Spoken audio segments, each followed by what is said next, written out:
حدیث مبارکہ حضرت ابو ہریرہ رضی اللہ تعالیٰ عنہ سے روایت ہے کہ رسول اللہ صلی اللہ علیہ وسلم نے فرمایا 3 دعائیں قبول ہوتی ہیں،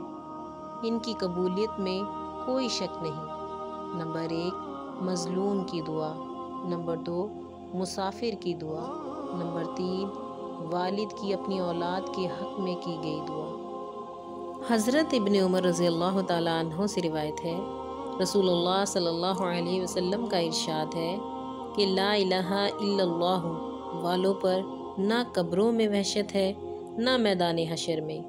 اس وقت گویا وہ منظر میرے سامنے ہے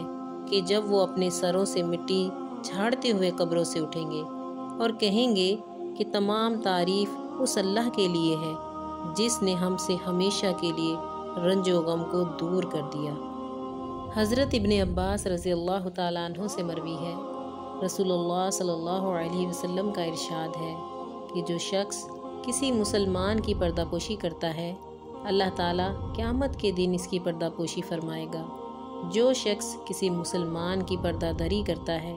اللہ تعالیٰ اس کی پردہ دری فرماتا ہے، حتیٰ کہ گھر بیٹھے اس کو رسوا کر دیتا ہے۔